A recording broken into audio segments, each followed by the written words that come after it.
गंवार, मूंग, ये फसलें हैं। लेकिन उनमें जो ये क्षेत्र है मुख्य रूप से कपास, कॉटन, कॉटन इस क्षेत्र में ज़्यादा होती है, तो कॉटन पर ज़्यादा ध्यान बल दिया जाएगा, कॉटन की बीमारियों पे और उनके रोकथाम के तरीकों पे ज़्यादा ध्यान दिया जाएगा। तो मैं थोड़ा सा चालू कर दूं, तो मैं किसान भाइयों का भी नाम लूंगा और साथ में स्टूडेंट्स का भी नाम लूंगा कि इस समय जो हमारे कपास की जो बिजाई है उत्तर भारत में, वो अप्रैल से मई के महीने के बीच में कर देते हैं। और इस समय सारी फसल फ्रूटिंग से भरपूर भरी हुई है, पूरी तरह से फसल के ऊपर फ्रूटिंग है। और इस समय जो इस साल का जो सीजन है, अब तक का सीजन बहुत बढ़िया रहा है, कोई ज़्यादा न कोई कीड़ों का प्रकोप आया है न कोई बीमारियों का प्रकोप आया है अब तक। लेकिन अब इस समय कुछ जैसिड और थ्रिप्स वगैरह की देखना चालू कर दिया है इनको। तो थ्रिप और जैसिड की रोकथाम के लिए आपने जो उचित उपाय है वो चालू कर दिए होंगे। जैसे कई हमारे सकिंग पेस्ट हैं, उनके लिए कई पेस्टिसाइड हैं, लेकिन उलाला है, हमारा ये कॉन्फिडोर है, उनसे आप इनको सकिंग पेस्ट को कंट्रोल कर सकते हैं। और थ्रिप के लिए हम ज़्यादातर किसान भाई फिप्रोनिल का यूज़ करते थे पहले, लेकिन हम लोगों ने बार बार कहना चालू कर दिया कि इसका उपयोग कम करो, क्योंकि उससे आगे जा कर के सफ़ेद मक्खी, उसकी बीमारी बढ़ जाती है। तो फिप्रोनिल के अलावा अब हमारे पास दूसरी जो चीज़ें हैं हमारे उपयोग में, उनसे हम ये उलाला से ही उसको कंट्रोल कर लेंगे। अब खासकर जो मैं कीड़ों पे, इन पे ज़्यादा डिटेल में उधर नहीं ले जाऊंगा डिस्कशन को, मैं करूंगा कि बीमारियों का प्रकोप जो है, बीमारियां कपास में कई तरह की बीमारियां बहुत मुख्य है। शुरू से ही जब बिजाई, अपन कपास की बिजाई करते हैं तो थोड़े दिनों बाद में ही रूट रोट चालू हो जाता है। फिर अब पत्तों के ऊपर कई बीमारियां आएगी, और खासकर जो फल हमारे बन जाते हैं उनके ऊपर जो बॉल रोट है वो बीमारियां आएगी। इनसे फसल को बहुत ज़्यादा नुकसान होता है। हमारे जो विशेषज्ञ हैं डॉक्टर श्री कृष्ण बैरवा जी, ये इस बीमारियों को कंट्रोल करने के लिए वैज्ञानिक हैं, इस विषय के वैज्ञानिक हैं, और ये जो तरीके बताएंगे उन पे हमारे श्रोतागण थोड़ा ध्यान से हर स्टेज पे अपनी कॉपी और किताब लेकर के नोट करते जाएं और इनकी बात को ध्यान से सुनें। डॉक्टर श्री कृष्ण बैरवा साहब।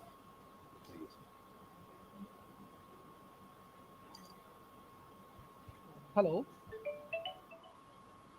हेलो, बोलो बोलो हेलो बोलिए सर, बोलिए। आवाज आ रही है मेरी? आ रही है जो। हेलो, हाँ जी, आ रही है।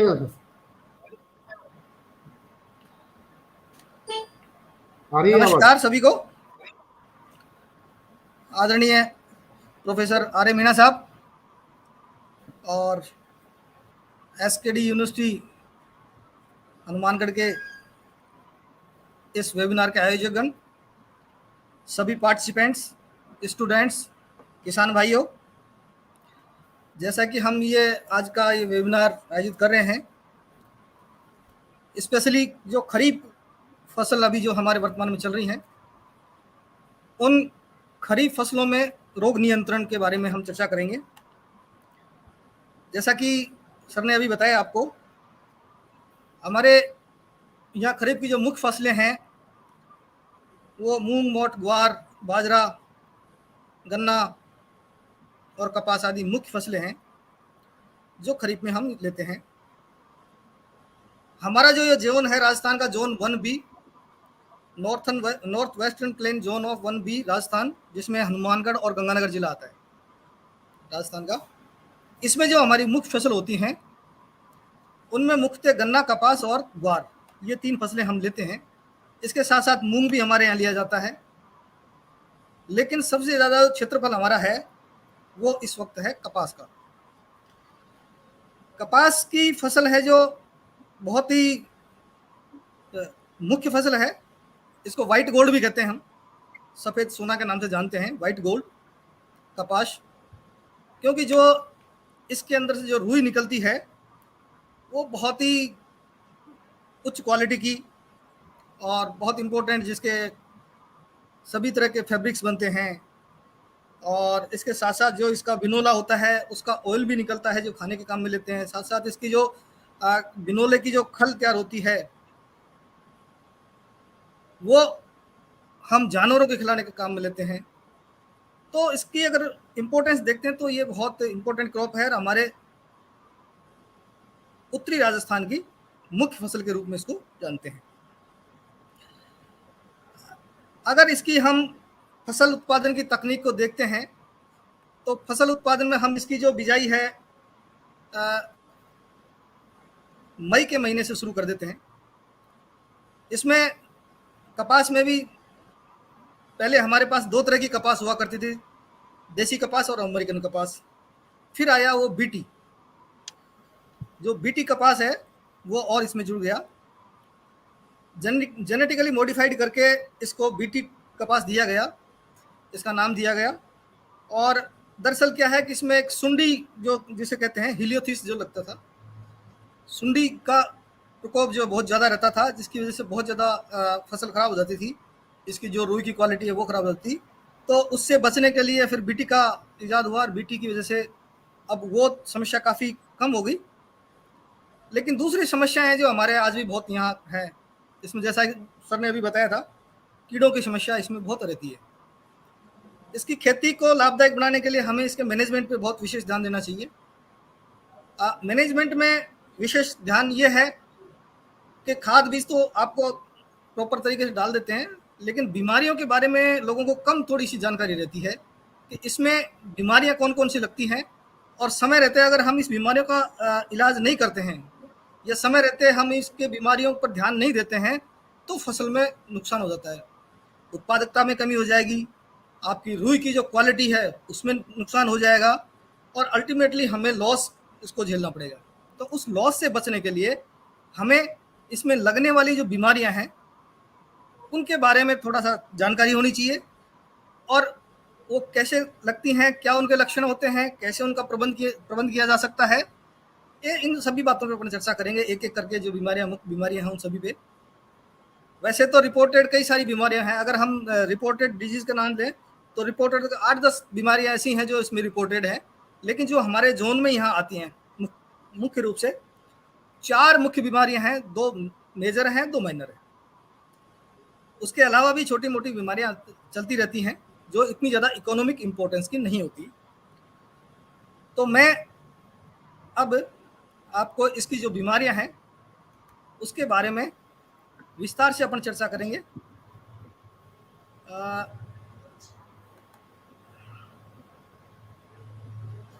ये जो स्लाइड है इसके माध्यम से मैं आपको पूरा बताऊंगा।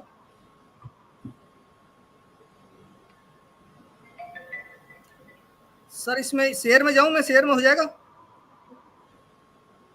हो जाएगा जी। स्क्रीन शेयर पे जा रहा हूं मैं। हाँ ओके, स्क्रीन शेयरिंग।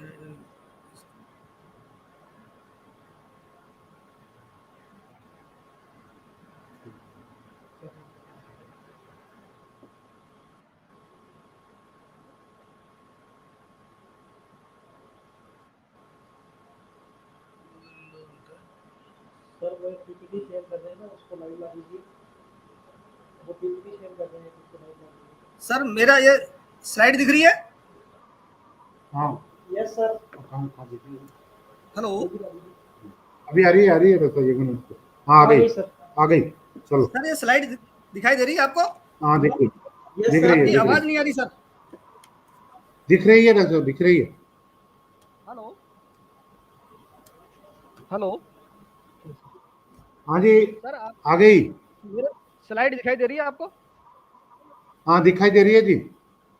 ओके, आवाज भी आ रही है? हाँ आ रही है, बोलो आप बोलो। तो जैसा कि मैं आपको बता रहा था कि जो कॉटन की जो मुख्य बीमारियां हैं उनके बारे में अपन चर्चा करेंगे। कॉटन की बीमारियां जैसा मैंने आपको पहले बताया 2 मेजर हैं, 2 माइनर इंपॉर्टेंस की। मेजर इंपॉर्टेंस और माइनर इंपॉर्टेंस का मतलब ये है मेजर इम्पोर्टेंस वो है जो बहुत ज़्यादा एरिया में आती है, बहुत ज़्यादा फसल को नुकसान पहुंचाती है और जिससे आर्थिक नुकसान बहुत ज़्यादा होता है, वो है मेजर डिजीजेज। माइनर डिजीजेज, ये डिजीज आती तो है लेकिन लॉस थोड़ा कम होता है, शायद अगर हम इसका नियंत्रण कर लेते हैं तो उसके बाद में ये बीमारियां नुकसान कम पहुंचाती हैं। तो मेजर डिजीज में हमारे जो इस क्षेत्र में आती हैं उसमें है पहली है cotton leaf curl virus disease, दूसरी है रूट रॉट। ठीक इसी तरह माइनर जो डिजीज हैं उसमें बैक्टीरियल ब्लाइट है, जिसको हम एंगुलर लीफ स्पॉट भी कहते हैं, और हिंदी में इनको जीवाणु झुलसा या जीवाणु अंगवारी रोग भी कहते हैं।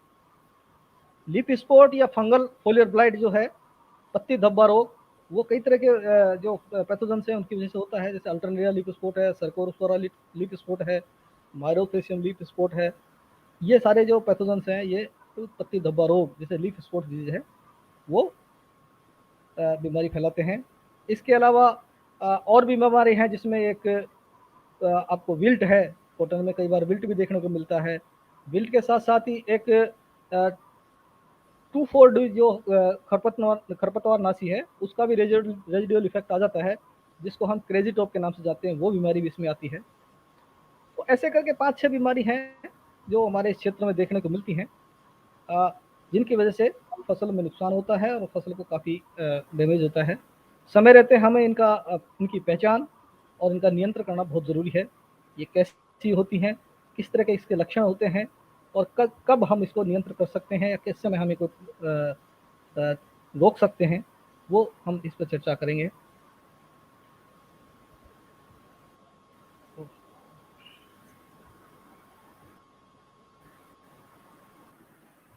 सर ये तो गड़बड़ कर रही है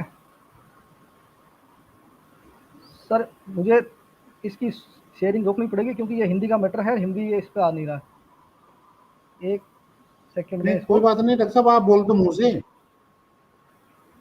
नहीं ये डायग्राम दिख रहा है, मुझसे बोल।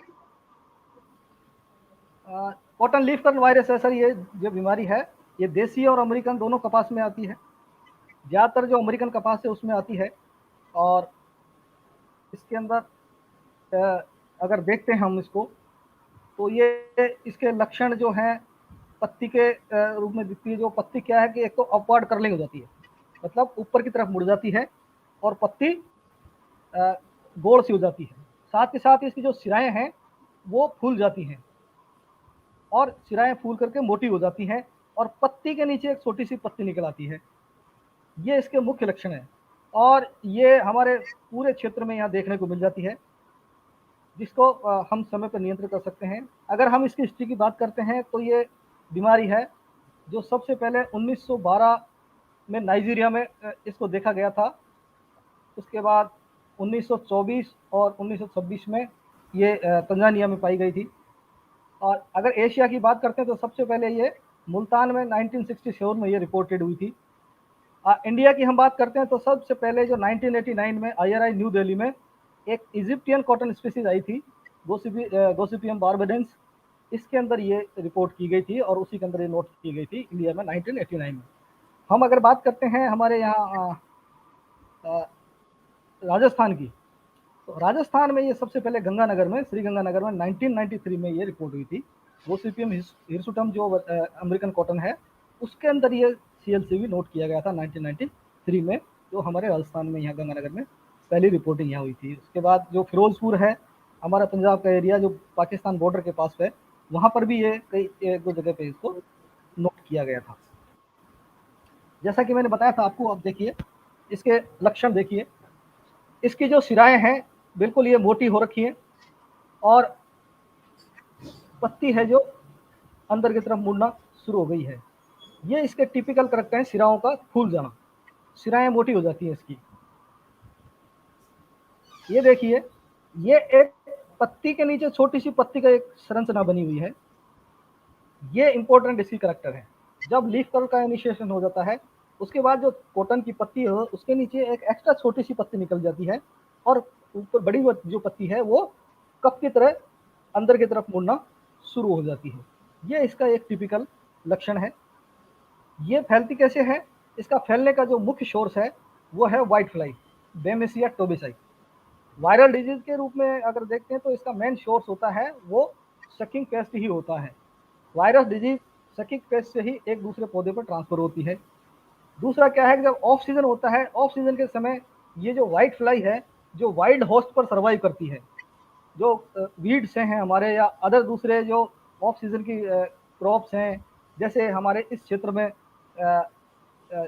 आपके किन्नू होता है, तो व्हाइट फ्लाई क्या करती है, अभी कॉटन का जब सीजन रहता है तब तक तो ये कॉटन पर रहती है, कॉटन जो ही खत्म होती है ये उड़ करके हमारे किन्नू के बाग पे चली जाती है। वो वहाँ किन्नू के बाग में ऑफ सीजन सर्दियों में पूरा अपना लाइफ साइकिल पूरा करती है। जो ही कॉटन का सीजन आएगा नेक्स्ट ईयर मई जून में, और वो वापस वहाँ से उड़ करके इधर आ जाती है। और वो इनोकुलम है जो लगातार साल दर साल है जो आपका चलता रहता है। इस तरह ये डिजीज साइकिल है जो चलती रहती है। तो बेमेसिया टोबेसाई इसका जो मुख्य सोर्स है सर्वाइव का या इसका स्प्रेडिंग का, जो वो है बेमेसिया टोबेसाई व्हाइट फ्लाई जो है उसके द्वारा ही ये फैलती है। ये देखिए आप जो सफ़ेद मक्खी आपको बिल्कुल व्हाइट फ्लाई आपको क्लियर दिख रही है, इसके साथ ही एक जो छोटी पत्ती आपको है, ये पत्ती के नीचे छोटी पत्ती एक्स्ट्रा जो निकल आती है ये दिखाई दे रही है। और ये इतनी अबेंडेंट मात्रा में देखिए व्हाइट फ्लाई किस तरह पौधों को नुकसान पहुंचाती है, पौधे पर तो उपस्थित रहती है। जितनी ज़्यादा व्हाइट फ्लाई होगी आपके कॉटन में उतना ही लीफ कर्ल का चांसेस ज़्यादा रहेंगे, उतने ही लीफ कर्ल का इंसिडेंस बढ़ता जाता है और उसका जो सीवियरिटी है वो बहुत ज़्यादा रहती है। इसकी सीवियरिटी हम ग्रेड के हिसाब से नापते हैं, एक ग्रेड 1, 2, 3, 4, 5 तक, 5 ग्रेड तक हम इसका ऑब्जर्वेशन से लेते हैं। और वो डिपेंड करता है इसकी सिराएं कितनी मुड़ी हैं, कितना परसेंट पत्ती है जो कर्लिंग हो रखी है, इस तरह इसको हम रिकॉर्ड करते हैं। तो ये बहुत ही सीरियस बीमारी है इसकी कॉटन की, जो बहुत ज़्यादा नुकसान पहुंचाती है। जब अगर इस तरह इसका पत्तियां मुड़ जाती हैं तो उसके बाद इसमें बॉल्स कम लगती हैं, और बॉल्स कम लगती हैं तो बॉल कम लगने के कारण इसका है जो उत्पादन है सीधा सीधा घट जाता है। दूसरा क्या होता है, कई बार जब लेटर स्टेज में ये अटैक करती है, व्हाइट फ्लाई आ जाती है और लीफ कर्ल वायरस हो जाती है, तो जो रुई की क्वालिटी है, जब टिंडा खिल जाता है पूरा, टिंडा खिल के जो रुई निकलती है तो उसको भी ये ब्लैक कर देती है, जिससे के कारण क्या होता है कि रुई की जो क्वालिटी है वो डाउनग्रेड हो जाती है, तो उस पर भी ये असर करती है। तो इसको लीफ कर्ल को कंट्रोल करने के लिए बहुत ज़रूरी है। लीफ कर्ल को कंट्रोल करने के लिए मेन जो है हमारा सोर्स है वो है बेमेसिया टोबेसाई को कंट्रोल करना। ये देखिए आप विभिन्न प्रकार के लक्षण आपको दिखाई दे रहे हैं, इस तरह के पत्तियों के लक्षण हो जाते हैं, ये इसके मुख्य लक्षण है लीफ कर्ल वायरस के। व्हाइट फ्लाई ये जेमिनी वायरस है, बेगम वायरस जिसे कहते हैं जेमिनी वायरस, और ये जेमिनी वायरस अकेला केवल कॉटन में ही नहीं अन्य फसलों पर भी अटैक करता है, जिसमें आप टोमेटो लीफ कर्ल है ये भी इस वायरस के कारण होता है, ये भी जेमिनी वायरस है। इसके साथ साथ जो येलो वेन मोज़ेक ऑफ भिंडी, भिंडी का येलो वेन मोज़ेक है वो भी जेमिनी वायरस है, वो भी इसी ग्रुप का वायरस है जो भिंडी में नुकसान पहुंचाता है। तो ये दो तीन आपको उदाहरण दिया है, और ये सारे के सारे हैं जो ट्रांसमिट किसके द्वारा होते हैं, व्हाइट फ्लाई के कारण, जो बेमेसिया टोबेसाई व्हाइट फ्लाई है उसके कारण ये ट्रांसफर होता है। इसमें नियंत्रण का है, कैसे नियंत्रण किया जा सकता है, तो नियंत्रण करने के लिए हमें इसमें क्या है, सबसे पहले तो इस तरह का बीटी का सिलेक्शन करना चाहिए जो व्हाइट फ्लाई के अगेंस्ट में रेसिस्टेंट हो, या इस तरह की वैरायटी का हमें चयन करना चाहिए जो व्हाइट फ्लाई को कम से कम उस पर इंसिडेंस हो। वायरस को कंट्रोल के लिए हमारे पास अभी तक ऐसा कोई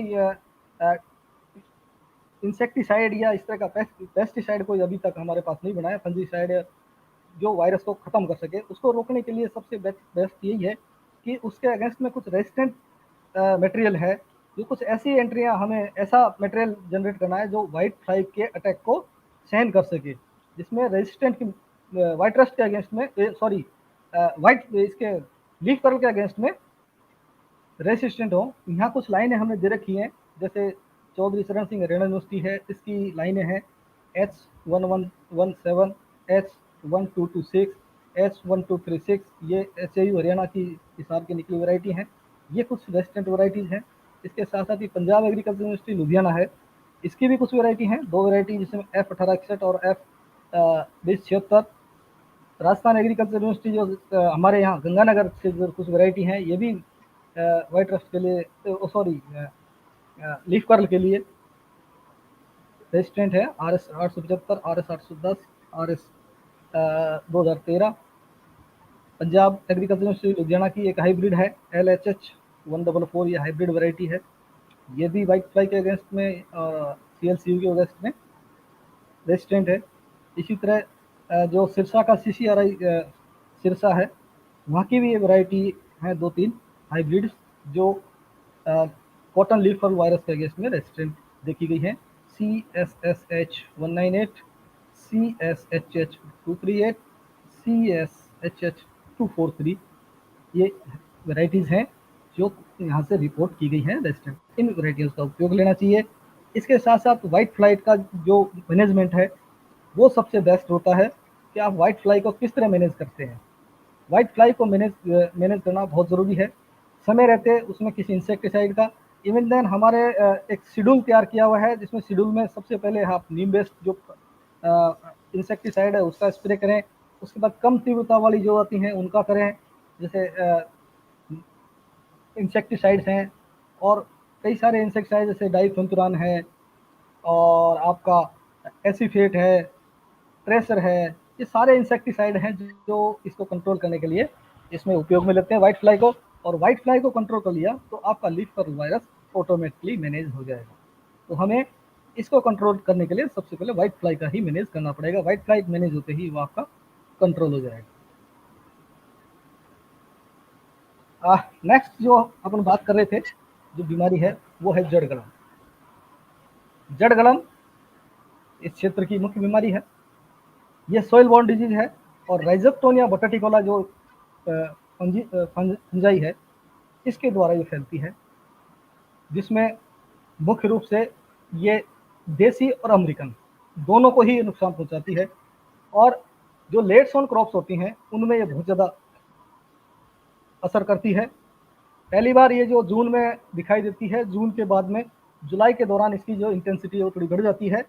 जब पहला पानी हम देते हैं, फर्स्ट इरिगेशन देते हैं, उस वक्त इसका जो देखने का रूट रॉट का है जो सबसे ज़्यादा असर देखने को मिलता है। और अगस्त में थोड़ा धीमा होते होते सितंबर तक ये लगभग समाप्त हो जाता है। मतलब इसकी जो डिजीज अपीयरेंस की जो इनिशियली है वो जून में होता है, जुलाई में थोड़ा सा तेजी से बढ़ता है जब पहला पानी लगता है। सेकंड जब इरिगेशन हम देते हैं अगस्त में तो वहाँ तो थोड़ा सा कम हो जाता है, लेकिन सेकंड इरिगेशन पे भी आता है। और सितंबर तक जब तीसरे चौथे पानी हम देते हैं तब तक ये धीरे धीरे खत्म हो जाता है, उसके बाद नहीं आता। इस जड़ गलन के साथ ही विल्ट भी हमारे खेतों में देखने को मिलती है। तो इसके लिए हमें समय रहते इसकी पहचान करना और इसको प्रबंध करना हमारे करना चाहिए, जिससे कि ये नुकसान कम से कम पहुंचाए। और अभी तक इसके लिए ऐसा कोई भी रेजिस्टेंट वैरायटी जड़ गलन के लिए रेजिस्टेंट वैरायटीज अभी तक कोई भी स्रोत हमें नहीं मिला है। तो जड़ गलन और सड़न रोग जनकों के खिलाफ प्रतिरोध का कोई स्रोत अभी तक हमारे पास नहीं है, इसलिए इसको पहले से ही हमें समय रहते इसका इलाज करना चाहिए और जो ही खेत में दिखाई दे उसका नियंत्रण करना चाहिए। बीमारी के लक्षण जैसे दिखाई देंगे आपको, पहले जहीं आप खेत में जाएंगे तो पौधा पूरी की पूरी तरह मुरझाया हुआ खेत में आपको दिखाई देगा। ऊपर से नीचे तक सारी पत्तियां हैं जो गिर जाती हैं और बिल्कुल ऐसे झुक जाता है पौधा जैसे वो बिल्कुल मरनासन हो जाता है, मर जाता है। शुरुआत में खेत में कुछ एक पौधे एक दो आपको दिखाई देंगे, लेकिन धीरे धीरे धीरे थोड़े से पैचेज में, एक पैच में जैसे 5-7 पौधे चले गए, दूसरे में और थोड़े ज़्यादा चले गए, इस तरह पैचेज में ही आपको खेतों में पौधे मरे हुए दिखाई देंगे। और जब हम इनको पकड़ के खेत में जाते हैं और आसानी से पकड़ के उखाड़ते हैं तो आसानी से आपके हाथ में जाता है, मतलब इसको उखाड़ने में ज़्यादा जोर नहीं आता। इस तरह के पौधे हैं जो पत्तियां जिन्होंने गिरा दी हैं और मुरझा रहे हैं, उन पौधों को पकड़ के अगर हम ऊपर खींचते हैं तो वो आसानी से आपके हाथ में आ जाता है। और उसकी जो मेन रूट है, मेन जड़ है, वो तो रहेगी, लेकिन उसके साइड की जो फाइब्रस रूट है वो बिल्कुल सड़ी हुई रहेंगी, वो बाहर कम आती हैं। और अगर हम उनकी छाल को उखाड़ के देखें तो आसानी से उसकी छाल उखड़ जाती है। जड़ों की छाल को अगर तोड़ें तो वो आसानी से है ना, स्वस्थ पौधों की तुलना में आसानी से वो छाल है जो हट जाती है। तो ये इसके मुख्य लक्षण है। मैं आपको दिखा देता हूँ फोटो के माध्यम से, आप देखिए ये रूट रॉट है जो यहाँ 2 पौधों में हमारे यहाँ दिखाई दे रही है। जैसे एक ये पौधा है और ये इसमें अभी रूट रॉट का इनिशिएशन हुआ ही है, ये पूरा पौधा खत्म हो चुका है। तो ये 7-7 पौधे हैं, तो इसके आसपास के और भी एक देखिए, एक पौधा यहाँ मरा हुआ है। तो इस तरह ये पैचेज में दिखाई देगा। और इस तरह ये पौधा शुरू में तो जैसे शाम को देख के आएंगे आपको पौधा बहुत हष्ट था, सुबह जाके खेत में देखेंगे तो पौधा इस तरह गर्दन लटकाए हुए, झुकाए हुए, मुरझाया हुआ बैठा है। इसका मतलब ये है कि इसमें जो जड़ है इसके अंदर इसका रूट रॉट का इनिशिएशन हो गया है। और यदि हम एक दिन तक इसका इलाज नहीं करते हैं या 1-2 दिन तक इस पर ध्यान नहीं देते हैं तो अगले 4-5 दिन में इस तरह के पौधे सारे आसपास के धीरे धीरे पौधे ये सारे मर जाएंगे। तो इनको समय रहते हमें कंट्रोल करना पड़ता है। आप इस फोटो में भी देख सकते हैं, ये जो पैच है पूरा का पूरा, इस पैच के अंदर जितने भी पौधे थे वो सारे एक साथ चले गए। ये जड़ गलन के कारण ही गए हैं। ये पानी दिया, पानी देते ही, पानी देने के बाद दूसरे या तीसरे दिन आप देखेंगे कि इस तरह का पूरा पैच खाली हो गया।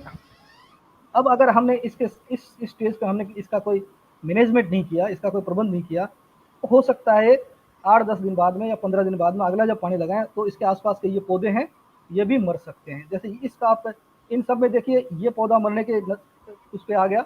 इसके साथ साथ ही ये पौधा है इधर बाईं तरफ, जो पौधा है बाईं तरफ पड़ा पौधा, इसने भी अपनी गर्दन झुकाना शुरू कर दी है, ये भी मर सकता है। इस तरह धीरे धीरे धीरे एक एक दो इसके आसपास के पेच में है पूरा का पूरा बढ़ता रहता है।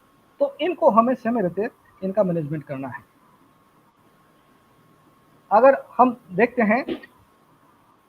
देखते हैं इस पौधे को उखाड़ करके देखते हैं तो जैसा कि मैंने आपको बताया था, पौधा आसानी से उखड़ जाता है और इसकी छाल है, देखिए आसानी से हट गई है छाल, और ये पूरी की पूरी छाल है जो सड़ गई है। This is the typical symptom of root rot of cotton. ये इसका मुख्य लक्षण है जो आप इसमें देख सकते हैं। अब इसके प्रबंध के लिए क्या करते हैं, मैनेजमेंट स्ट्रेटेजी है। मैनेजमेंट स्ट्रेटेजी के लिए एक तो जो हमारे जहाँ पर इसका रूट रॉट का इंसिडेंस ज़्यादा रहता है वहाँ पर आप देसी कपास की बुआई कम से कम करें, क्योंकि ये सबसे ज़्यादा जो असर है जो देसी कपास में ही दिखाता है। देसी कपास में जो रूट रॉट है वो सबसे ज़्यादा आता है, इसलिए उसका मैनेजमेंट इसके बचने के लिए देसी कपास कम से कम बिजाई करें। दूसरा है सिंचाई प्रबंधन। देखिए कॉटन में या अन्य किसी भी फसल में अगर बीमारियों का प्रॉपर मैनेजमेंट रखना है तो सिंचाई का प्रबंधन विशेष पे ध्यान देना पड़ेगा। कई बार हम एक्सेस पानी दे देते हैं, बहुत ज़्यादा पानी दे देते हैं या बहुत जल्दी पानी दे देते हैं। ऐसा नहीं करें, आवश्यकता अनुसार और कम पानी, जिसको हम कहते हैं पतली सिंचाई जिसे कहते हैं, या कम पानी में कम से कम पानी उसमें दें। पानी इस तरह दें कि पानी कहीं खड़ा ना रहे, जहाँ पानी खड़ा रहेगा वहाँ रूट रॉट की प्रॉब्लम ज़्यादा हो जाएगी। खेतों में जो भी फ्लड इरिगेशन से हम देते हैं तो वहाँ पे इस तरह पानी दें कि पानी कहीं भी इकट्ठा ना हो। अगर 1-2 दिन पानी कहीं खड़ा रह जाता है तो उसमें ये बीमारी बढ़ने के चांसेस बहुत ज़्यादा हो जाते हैं। तो इस पर सिंचाई का पानी देना चाहिए। फ्रीक्वेंट इरिगेशन नहीं देनी है, जल्दी पानी देने से भी ये रूट रॉट है जो बढ़ जाता है। तो सही प्रॉपर जो हमें दिया गया है कि भाई 15 दिन के अंतर से या 20 दिन के अंतर से हमें पानी देना है, तो उसके हिसाब से ही पानी दें। ऐसा नहीं हो कि हमारी नहरों की बारी आ रही है, हर 7 दिन में बारी आ रही है, हर 7 दिन हम पानी उसमें लगाते जा रहे हैं, तो उस वजह से भी इसकी बीमारी का जो है वो बढ़ जाता है। क्योंकि ज़्यादा लगातार नमी बहुत ज़्यादा रहेगी, बहुत ज़्यादा नमी रहने से सॉइल का जो इनोकुलम है बढ़ जाएगा। रजोक्टोनिया बटरटिकोला वो मिट्टी सॉइल मृदा जनित बीमारी है, और मृदा में रहता है और मृदा में वो बहुत तेज़ी से मल्टीप्लाई करेगा और आपकी फसल को नुकसान पहुँचाएगा। तो इसमें पानी या नियंत्रित मात्रा में और समय पर पानी दें। मिट्टी में जो ऑर्गेनिक कार्बन है मृदा में, उसमें सुधार करना चाहिए। धीरे धीरे क्या है कि हमारी सॉइल्स में ऑर्गेनिक कार्बन कम होता जा रहा है। ऑर्गेनिक कार्बन कम होने की वजह से हमारे जो लाभदायक जितने भी सूक्ष्म जीव हैं, लाभदायक सूक्ष्म, जिसमें फंगस भी हो सकती है, बैक्टीरिया भी हो सकते हैं, और दूसरे एक्टिनोमाइसीट्स है और अन्य तरह के माइक्रोराइजा वगैरह है, ये सारे के सारे जितना ज़्यादा आपका ऑर्गेनिक कार्बन होगा उतना ही उसमें आपकी सोइल की उर्वरता बढ़ती है। उर्वरता इसलिए बढ़ती है कि वो जो लाभदायक जीवाणु हैं वो हानिकारक जितनी भी फंगस हैं उनको मल्टीप्लाई होने से या बढ़ने से बचाते हैं। तो हमारे सॉइल का जो ऑर्गेनिक कार्बन जितना ज़्यादा अच्छा होगा उतना ही बीमारियां कम आएंगी, उतने ही पौधे क्या है कि स्ट्रॉन्ग होंगे। पौधों को अगर भोजन और पोषक तत्व आसानी से उपलब्ध हो जाते हैं तो उनमें खुद में भी बीमारी के प्रति लड़ने की एक इम्यूनिटी पैदा हो जाती है। तो जहाँ जितने कमजोर फसल होगी बीमारियां भी वहीं उसी कमजोर फसल में सबसे ज़्यादा होती हैं। तो ऑर्गेनिक कार्बन होना बहुत ज़रूरी है। ऑर्गेनिक कार्बन अगर मिट्टी में अच्छा है तो आपकी पौधे में अच्छा ताकतवर पौधे होंगे तो पौधे छोटा मोटा जो अटैक है किसी भी बीमारी का वो झेल सकते हैं। और साथ के साथ ही जो ऑर्गेनिक कार्बन ज़्यादा होने की वजह से जो लाभदायक सूक्ष्म जीव हैं उनकी मात्रा भी उसमें मिट्टी में ज़्यादा होगी तो वो नुकसान कम होने देंगे, तो उसका भी ध्यान रखना चाहिए। खड़ी फसल में जैसे अभी मैंने फोटो में दिखाया था, अगर इस तरह की समस्या आ जाती है, बीमारी है, तो आप एक काम करें, 2 ग्राम प्रति लीटर पानी के हिसाब से कार्बेंडाजिम जो आता है 50 WP का, 50% का कार्बेंडाजिम आता है मार्केट में, उसका 2 ग्राम प्रति लीटर के हिसाब से जितना भी पेज है उसके आसपास है, जो उसके आसपास के जो स्वस्थ पौधे हैं, 2-2 3-3 उसके जहाँ जहाँ पूरे पेज के आसपास हैं, उन सब में ड्रेंचिंग करनी चाहिए 2 ग्राम प्रति लीटर का घोल बना करके, तो उससे वो आसानी से रुक जाता है। इसके साथ साथ ही इसका सबसे बेस्ट जो तरीका है जड़ गलन को रोकने का, वो है जैविक नियंत्रण। जैविक नियंत्रण में आपका है ट्राइकोडर्मा, जो भी है ट्राइकोडर्मा हार्जिनम, ट्राइकोडर्मा ग्रीडी, जो भी है कोई सा भी आप ले सकते हैं।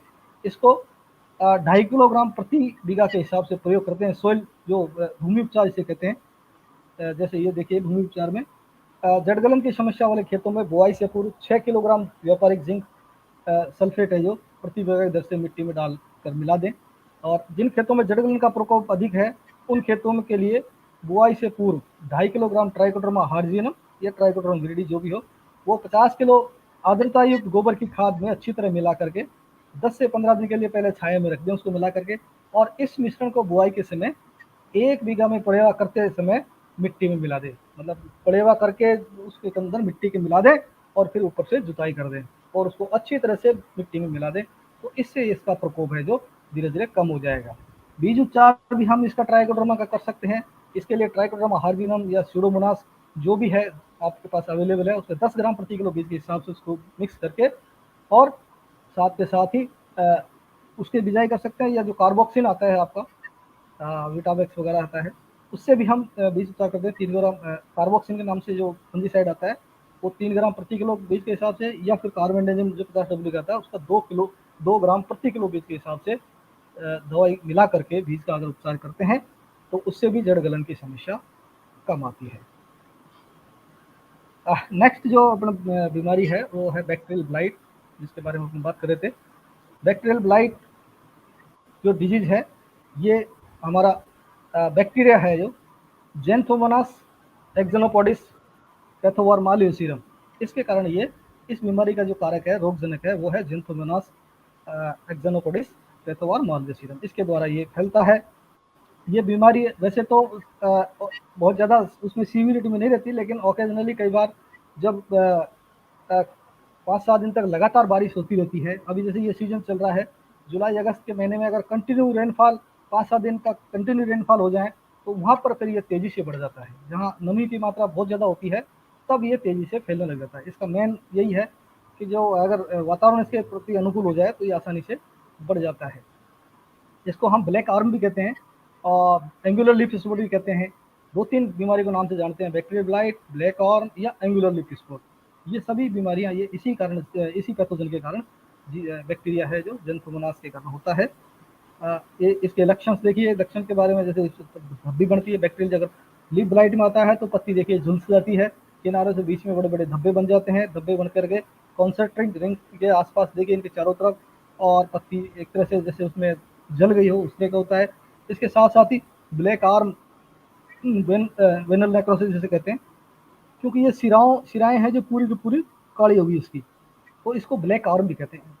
ये इसकी सिराएं हैं सारी काली हो जाती हैं, तो इसको ब्लैक आर्म भी कहते हैं।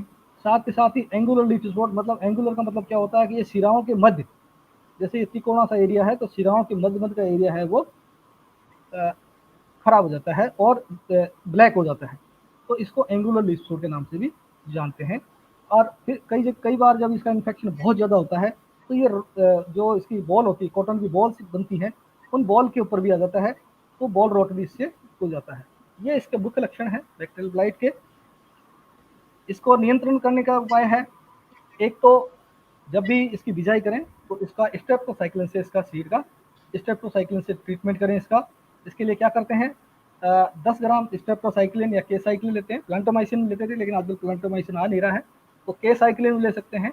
10 ग्राम के साइक्लिन को आप 1 लीटर पानी में भिगोएं, मिलाएं, और इसमें मिलाने के बाद, घोल बनाने के बाद, इसके अंदर बीज को 8 से 10 घंटे तक बीज को डुबो कर रखें और उसके बाद में फिर बिजाई कर दें। रेशे वाला अगर बीज है आपका तो रेशे वाले बीज को केवल 2 घंटे के लिए दिए, 2 घंटे से ज़्यादा बीज ना भिगोएं। और जो आजकल डिलिंटेड आता है उसको आप 8 से 10 घंटे तक इसको भिगो करके फिर इसकी बिजाई करें, तो इसमें बैक्टीरियल ब्लाइट या जीवाणु अंगमारी रोग इसमें नहीं आएगा। खड़ी फसल के लिए इसको रोकने के लिए हमें जो बैक्टीरिसाइड्स आते हैं उनका स्प्रे करना पड़ेगा। इसमें स्ट्रेक्सोसाइलिन या केसाइक्लिन है, वो 5 से 10 ग्राम लेते हैं, और इसके साथ में ही कॉपर ऑक्सीक्लोराइड जो आता है हमारा, ब्लाइटॉक्स के नाम से आता है कॉपर ऑक्सीक्लोराइड, ये 300 ग्राम ये लेते हैं। 100 लीटर पानी में ये दोनों मिला करके घोल बना करके इसका अगर स्प्रे करते हैं तो इससे आसानी से कंट्रोल पाया जा सकता है। एक बार पुनः मैं आपको बताना चाहूँगा, 100 लीटर पानी में 5 से 10 ग्राम स्टेप्टोसाइक्लिन या केसाइक्लिन और 300 ग्राम कॉपर ऑक्सीक्लोराइड, इन दोनों को मिला करके, दोनों एक फंजीसाइड है और एक बैक्टीरिसाइड है, इन दोनों को मिला करके और अगर छिड़काव करते हैं, जिस फसल में इसका रोग का लक्षण दिखाई देते हैं वहाँ अगर छिड़काव करते हैं तो इससे आसानी से नियंत्रण किया जा सकता है। इसके साथ साथ ही मैंने आपको बताया था जैसे उकटा रोग भी एक बिल्कुल आप देखिए बिल्कुल इस रूट रॉट की तरह ही होता है। रूट रॉट की तरह ये पौधे इस तरह के मर जाते हैं। अगर हम इनको उखाड़ते हैं तो ये थोड़ा उखाड़ने में जोर आता है, इन पौधों को उखाड़ने में थोड़ा सा जोर आता है, और जब जोर आता है और उसके साथ साथ इसकी जड़ें गड़ी हुई नहीं होती। इसका मेन जो है यही है, पौधा मर रहा है ऊपर से और हमने उसको पकड़ के उखाड़ा तो वो आसानी से नहीं उखड़ता है, और उखड़ने के बाद में उसकी जो फाइब्रस रूटें हैं वो सारी की सारी साथ ही आ जाती हैं, उसमें जड़ें नहीं गलती हैं, रोटिंग नहीं होती है जड़ों में। और इसका जो पैथोजन है वो है फंजाई फ्यूजेरियम ऑक्सीस्पोरियम फॉर्मर स्पीसीज वेसिनफेक्टम, ये इसकी पैथोजन है, फ्यूजेरियम ऑक्सीस्पोरियम फॉर्मर स्पीसीज वेसिनफेक्टम। इसके कारण ये कॉटन विल्ट या कपास में उकटा रोग है वो आता है। जब हमने पौधा उखाड़ लिया, पौधे को उखाड़ के देखा, जड़ें बिल्कुल स्वस्थ हैं, कुछ भी इसमें पूरी हरे जड़ें हैं, कहीं कोई नुकसान हुआ, तो हम उसको बीज से काट करके देखते हैं, उसके तने को काट के देखेंगे तो आप देखिए ये जो बीज का तने का सेंटर भाग है, बीज का भाग है, ये बिल्कुल डार्क ब्राउन रंग का आपको दिखाई देगा।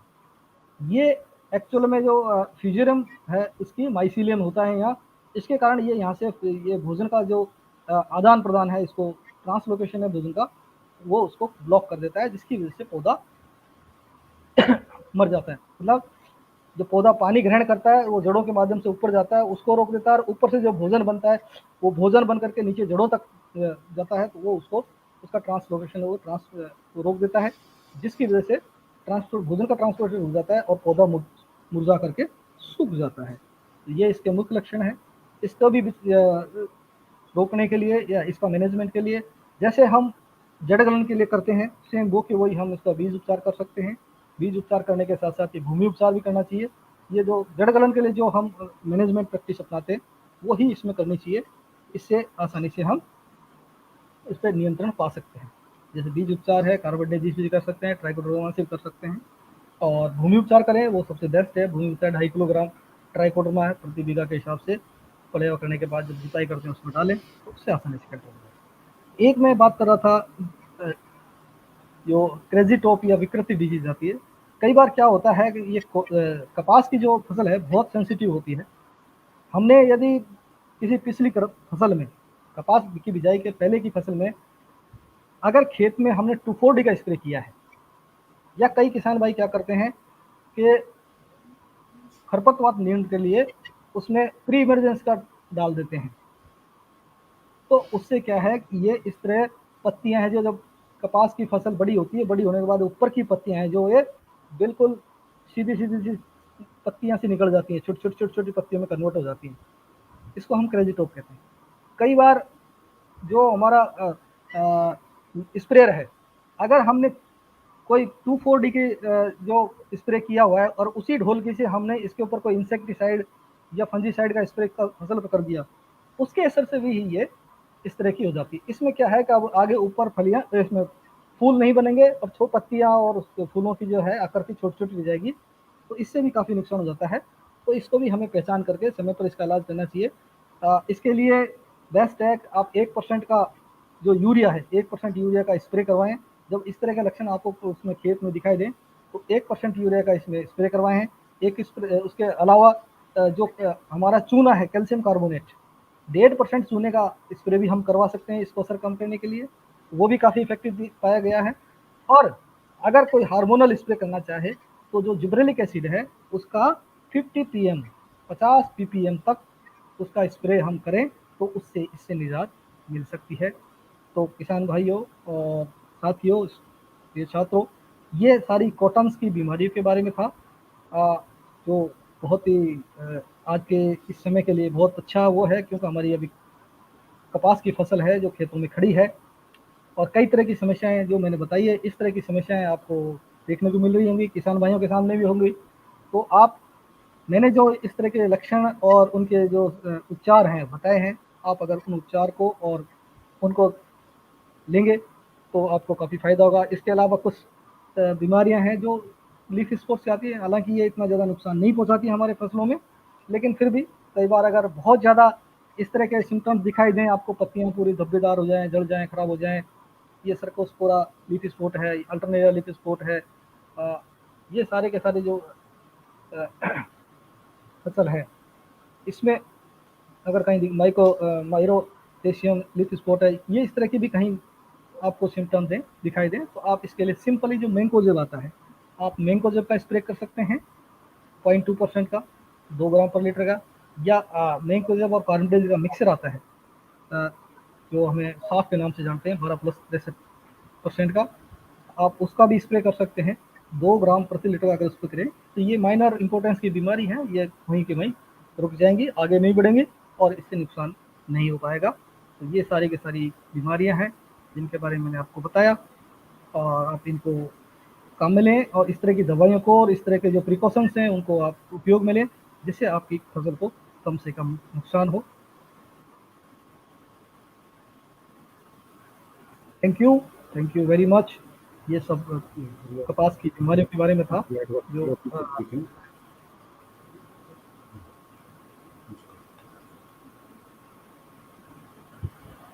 धन्यवाद डॉक्टर श्री कृष्ण जी, बहुत ही बढ़िया इन्फॉर्मेटिव लेक्चर आपका रहा।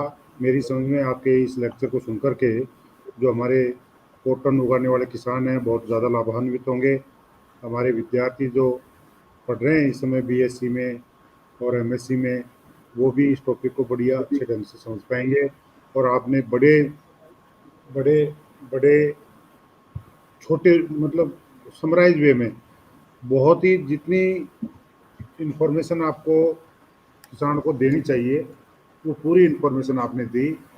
और मेरी समझ में जो किसानों ने, जिन किसान भाइयों ने आपके लेक्चर से सुना है और उन्होंने जो नोट करते रहे हैं, तो मेरी समझ में वो ज़रूर से ज़रूर लाभान्वित होंगे। आपने बिल्कुल सही बताया कि कॉटन में जो बीमारियां हैं, जो लीफ कर्ल है, कॉटन लीफ कर्ल वायरस के कारण से आती है, और एक हमारा जो रूट रॉट है, ये दो मेजर समस्याएं हैं। रूट रॉट तो देसी कॉटन में आ गई, जिसका आपने उसका इलाज बता दिया कि आपकी ज़मीनों को अच्छी तरह से तैयार करना है और हर साल ज़मीन को अच्छे करके उसमें ऑर्गेनिक कार्बन की मात्रा बढ़ानी है, और वही उसका एक तरीका है। दूसरा तरीका आपने बता ही दिया कि दूसरे पौधे में न जा पाए, इस कारण से उसको रोकथाम के सारे उपाय आपको करने पड़ेंगे। और लीफ कर्ल के लिए आपने बता दिया कि भाई वाइट फ्लाई को कंट्रोल करो, और वायरस को कंट्रोल करने के कोई तरीके नहीं है। किसान भाई बाजार में जाते हैं तो लीफ कर्ल की जब वो दुकानदार को बताते हैं तो उनके बिना जानकारी के अभाव में वो बहुत ज़्यादा खर्चा उस पर कर देते हैं किसान भाई। तो किसान भाई आपकी बताई हुई बात को सुना है, जिन किसानों ने भी, उन्होंने कह दिया कि एक बार वायरस जहाँ आ गया, वो वायरस आपका कोई दवा नहीं है उसको कंट्रोल करने के लिए। वही दवा है कि आप आगे वाइट फ्लाई की कंट्रोल, वाइट फ्लाई का जो प्रकोप हो रहा है उसको रोकने से आगे के जा करके आगे के पत्तों में धीरे धीरे अपने आप कंट्रोल हो जाएगी। और सबसे बढ़िया तरीका आपने बता दिया कि जो रेजिस्टेंट मटेरियल है उसका यूज़ करो, उसका उपयोग करो। जो क्षेत्र वाइट इस वायरस के, लीफ कर्ल वायरस के प्रकोप में है, उन क्षेत्रों में किसान भाइयों को रेजिस्टेंट जो कल्टीवर्स है, रेजिस्टेंट जो वेराइटीज़ हैं, रेजिस्टेंट जो हाइब्रिड्स हैं, केवल उनका उपयोग करना चाहिए, वही उनके लिए एक तरीका है। उसके बाद में जो आपने जो दूसरी बीमारियों पे भी काफ़ी प्रकाश डाल दिया। उनमें रूट रोट जो जो बॉल ये हमारा बैक्टीरियल ब्लाइट जो है वो थोड़े दिनों में, अभी जो बॉल आ गई है, ह्यूमिडिटी का प्रकोप रहेगा तो उस ह्यूमिडिटी के प्रकोप में बॉल की रोटिंग चालू हो जाएगी।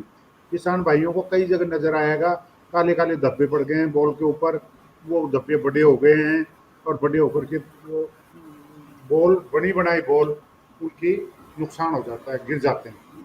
तो आपको बॉल रोड के लिए उन्होंने जो कॉपर ऑक्सीक्लोराइड का स्प्रे और जो आपका फंजीसाइड बताया, मेरी समझ में किसान भाइयों को इन्होंने जो उपयोग बताए हैं, तरीके बताए हैं, उन पे कंसंट्रेट रह करके अपनी बीमारी को कंट्रोल करना चाहिए। दूसरी चीज़ें, अब आपने जो रूट रोट इसकी बॉल रोट की जगह पे अगर दूसरी दवाएं डाल दी तो उनका कोई उपयोग नहीं है, वो आपकी लागत को बढ़ा देंगे।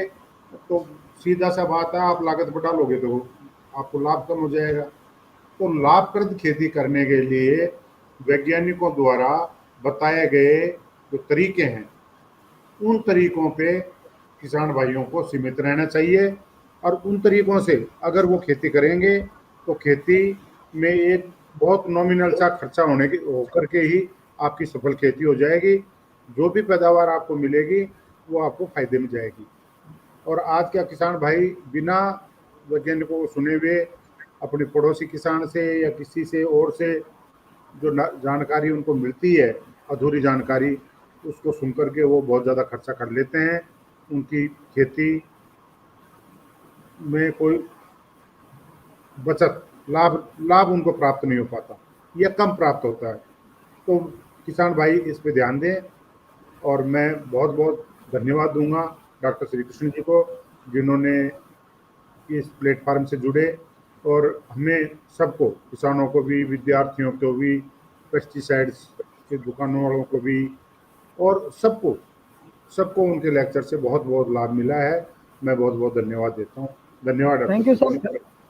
Thank you very much sir. मैं आपका भी धन्यवाद देना चाहूँगा और विश्वविद्यालय का भी, कि मुझे इस लायक समझा आप लोगों ने और ये मौका दिया मुझे छात्रों से और किसान भाइयों से और सभी जो इसमें इनपुट्स में या आपके कार्यक्रम से जो जुड़े हुए हैं उन सबको सुनने का मौका दिया। आप लोगों ने मुझे प्लेटफॉर्म प्राप्त करवाया, उसके लिए बहुत बहुत धन्यवाद सर। बहुत बहुत थैंक